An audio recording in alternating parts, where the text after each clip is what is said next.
Como é que é, pessoal? Vamos a mais um corte com o ex-pastor Caio Fábio e o psicólogo de relacionamentos e bem-estar, o senhor Marcos Lacerda, no tema Amar não é gostar. Amar não é gostar, essa frase é dele. Essa frase é de Caio. Começa, Caio, você. Fala sobre amar não é gostar. Por que amar não é gostar? Por causa do que eu aprendi no Evangelho. Jesus foi que nos ensinou com explicitude que amar não tem nada a ver necessariamente com gostar. Às vezes a gente ama gostando e muitas outras vezes a gente ama sem gostar. Porque quando ele disse, amai os vossos inimigos e orai pelos que vos perseguem, ele não estava fazendo uma proposta masoquista para ninguém dizer, ai meu Deus, eu adoro ser torturado, maltratado, levar um cacete numa face, virar outra, que o cara me demande a capa, me demande a túnica, me obrigue a andar com ele mais de uma milha aí, 2, 3, 4. Não, ninguém saudável aprecia essa coisa. Portanto, e a gente olha para a vida dele, a gente vê aqueles que ele amou, e amou amando, gostando, e aqueles que ele amou desgostando. Desgostando do que faziam, desgostando de como eram, desgostando do que se tornavam para os outros, desgostando do que propunham, mas, no entanto, jamais desistiu de amar ou de crer na possibilidade de uma engenharia reversa na consciência, de quem quer que fosse. Até mesmo quem veio atraí-lo, sem nenhuma hipocrisia, quando o cara chegou, ele disse, amigo, a que vieste? Então ele sabia exatamente, tinha acabado de dizer a Judas, chamado Iscariotes, o que tu tens de fazer, faze-o logo, faze depressa. Não fica nem perdendo tempo para fazer isso, que eu já sei o que é. E é interessante isso que Caio coloca, porque quando você fala da questão de que o reino de Deus está dentro, eu não posso não pensar que amar é esvaziar-se. Eu preciso me esvaziar para amar.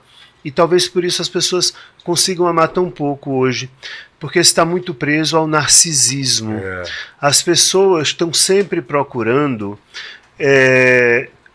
Sócrates falava no atopos. Topos é lugar e a é a negação. Então é algo que está fora do lugar. Então amar alguém é amar alguma coisa que está fora de mim, que é diferente de mim, que não faz parte de mim. E hoje em dia a gente vive uma cultura do igual. Tudo tem que ser igual, tudo tem que ser padronizado, tudo tem que ser... As pessoas passaram a ser consumidas. Na melhor das hipóteses. Falando do igual assim, me mostra um modelo e eu tenho que gostar desse modelo. E eu tenho que gostar desse modelo. De mulher, de produto. Preferencialmente tem que ser uma projeção minha. Uma projeção minha, isso, exatamente. Tá. Eu tenho que aceitar que aquilo, eu tomei a decisão, mas na verdade é uma coisa que é imposta, é isso? Eu olho para você e eu procuro o amor me vendo em você. Você tem que atender a mim. O meu narcisismo. Eu tenho que me esvaziar de mim. Eu tenho que... A minha única função é preencher a imagem que você... Que eu tenho de mim. Ah, de você. De mim. Outra pessoa praticamente não existe nesse processo. Exatamente. E aí não se ama. Porque é preciso haver um esvaziamento. Eu preciso me esvaziar de mim para poder amar o outro. É por isso que a depressão é o mal do século. Porque as pessoas estão afogadas nelas mesmas. E há um tédio tão grande porque o mundo vira eu, tudo vira eu e tudo fica sem graça. Se eu me bastasse, eu não precisava de você, não é? Então, e não basta, né? Não basta. E aí a gente adoece. Então, amar é um esvaziar-se de si mesmo e um suportar a diferença. E tem tudo a ver com o que Jesus disse, que se alguém quer vir após mim, a si mesmo se esvazie, se negue. Quando ele diz o seguinte, que certo dia, isso é um exemplo de esvaziar-se de si, isso é um exemplo de amor. Ele conta que um dia o filho dele chegou para ele e por medo de causar-lhe constrangimento ou vergonha, disse, olha, você quer que eu vá embora, que eu desapareça, como os filhos de outros pastores disseram, se eu não atendo à sua expectativa, algo assim. Ele olhou porque e disse, ele me confessou que era homoafetivo, gay. E aí Caio olha para ele e diz, você tá louco? Você é meu filho, eu quero você do meu lado. Quer dizer, isso é um esvaziamento de si. Compreende? Quer dizer, não importavam os valores dele, não importava nada dele.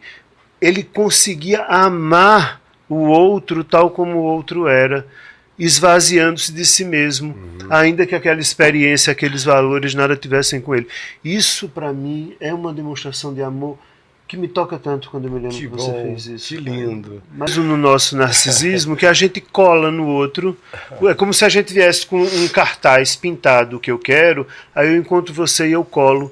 E eu não consigo suportar que eu não conheço Vilela, Vilela não é o que eu quero, Vilela tem um jeito de ser, e para isso eu preciso me esvaziar do meu narcisismo, ou isso eu jamais conseguiria amar.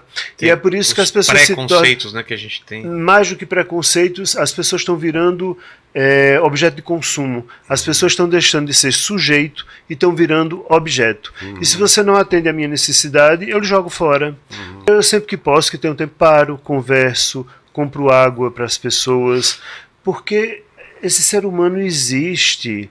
Eu não preciso estar... Agora, se for um rico, aí o outro para, conversa, porque o outro tem que ser espelho meu, o outro tem que ser o que eu quero, o outro tem que atender.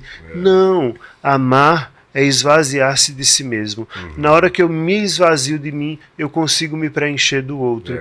E não há salvação se não for assim. O potencial do amor surge quando você, por deliberação de consciência, começa a se esvaziar de você mesmo. Não é, aí... esvaziar não é se anular também. Não tem nada a ver com a anulação. O que é se anular? Só para entender a diferença. Se você quiser falar, depois eu falo. Pode falar. Anular-se é negar os seus valores, os seus princípios, quem você é. Você não deixa de... Você não, mas você consegue... Porque tem gente também que se anula, nega e vira outra pessoa aí também. É um adoecimento, é uma patologização É. absolutamente a ser evitada. E esvaziar-se é simplesmente dizer, esse que eu sou não é esse outro que está aí na minha frente. E eu posso gostar dele do jeito que ele é. Apesar de eu não concordar com certas coisas, de eu não compartilhar certos valores, de eu não acreditar no que ele acredita, mas e eu às posso vezes amá-lo. até para além disso, que é quando você não consegue nem gostar, que é o tema original e essencial aqui. É quando, por exemplo, que foi o exemplo inicial que eu dei de Jesus dizendo amai os inimigos e orai pelos que vos perseguem, para não cair em estado de dissolvência pessoal e interior, perdendo a minha identidade, o meu âmago, minha essência, meu carnegão existencial, mas tendo segurança o bastante, e aí tem que ter segurança o bastante de ser quem você é, para ter esse amor. É fácil quando Jesus, por exemplo, diz que certos tipos de amor, ele disse, até qualquer um, os pagãos e os gentios, qualquer um alienado pratica esse tipo de amor, que é o quê? Quando você faz para mim o que eu gosto que você faça e eu retribuo. Só um doente não gosta de receber aquilo que gosta de receber. E que, nessa mesma perspectiva, dá a outro aquilo que ele próprio também gosta de receber. Isso aí está na natureza da saúde mínima dos seres humanos, que é o amor fraterno, o amor filéu no grego. Aí você tem aquela outra forma de amor, que é o amor storge, que é o amor de família. É o amor de sangue, de DNA, que você frequentemente diz, meu Deus, eu pari, eu gerei, antitético em relação a mim, mas você tem aquele vínculo profundo que diz, não, eu sei que eu vou andar várias milhas na perspectiva de ver se eu ajudo. E mesmo quando eu sei que já não estou ajudando, eu continuo não acariciando, adulando, mimando ou estendendo caprichos que só pioram o outro, mas tenho a capacidade de, em sendo fiel, todavia, não ser fiel para com a doença do outro, não cair num estado de codependência da doença dele que pode me adoecer.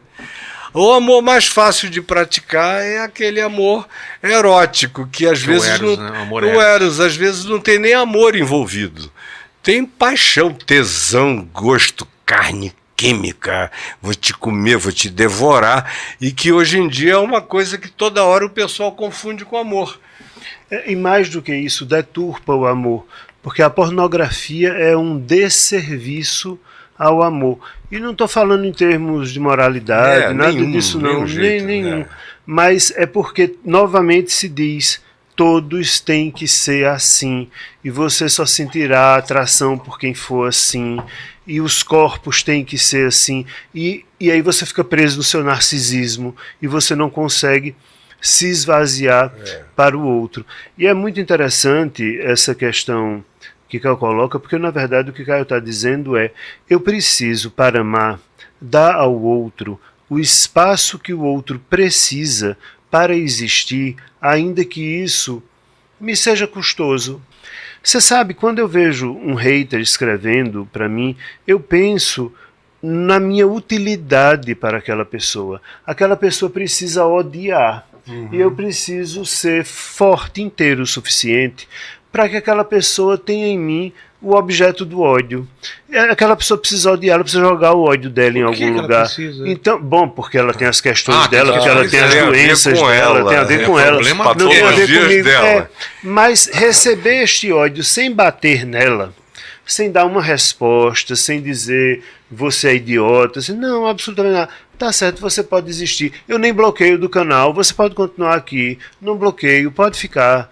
Você precisa me odiar, odeie. Não tem problema, você pode fazer parte. Não tem problema, me odiando. Eu tenho uma legião de haters. Agora, meu Deus, eu sou o objeto escolhido pela visibilização. Isso sirvo de... Mas qual é esse propósito? É para Por que eles precisam da gente pra... São níveis de amadurecimento, Vilela. Nem toda Mas esse alma um nível tá faz bem pra ela? Ela se sente aliviada ou não? Não, ela só pega um saco de pancada e é do mesmo jeito que a pessoa ela pega. Apanhou, ela tá apanhando e quer passar isso pra frente. Você pode entender coisa mais irracional do que, por exemplo, você ficar com um ataque de raiva, pegar aqui as tuas jujubinhas, sair jogando para todo lado, quebrar o teu estúdio inteiro, arrebentar a tua casa, bater tudo que você trabalhou, lutou para conquistar e você destrói do dia para a noite. O cara se sente melhor depois disso? Claro que não. Claro que não, mas ele compulsivamente faz isso, e se você perguntar por quê, ele vai dizer que só estava com raiva. Depois disso, ele tem um trabalho horroroso para tentar consertar aquilo. Ele pensa que atingiu alguém com isso. Só está fazendo mal a si mesmo. E não entende que precisa resolver dentro dele. Ele queria matar o outro, mas ele precisava matar dentro dele. Já que ele não tinha matado dentro dele, tinha matado fora, ele não sabia mais o que fazer com o ódio dele. Porque o objeto do ódio estava morto. E olha a frustração e o ódio desse cara. continuava existindo dentro dele. Ele matou o objeto do ódio e o ódio continuava existindo. Então, quando a gente ama, a gente tem que ser forte o suficiente para não se deixar matar pelo ódio do outro. Porque como o Caio falou, é muito fácil amar quem me ama. Amar quem me ama é uma maravilha. Agora, qualquer um que seja minimamente saudável vai dar uma resposta à altura. Até o psicopata, disso. né? Ele trata bem quem trata bem ele. Né? Isso. Então, pegando o exemplo que eu dei dos haters, amar um hater é isso, é dizer, tá bem, fale mal de mim, não tem problema, eu existo, eu suporto. E eu sempre pego os haters. E tem gente que me pergunta, por que você não bloqueia? Eu não bloqueio ninguém. Eu também não.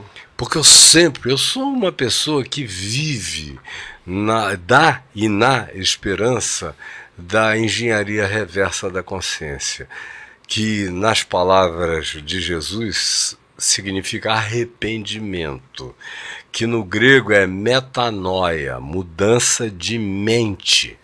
Então eu estou sempre... A minha vida é mudança de mente. Se eu não vivesse para a mudança de mente dos outros, o que eu estaria fazendo aqui?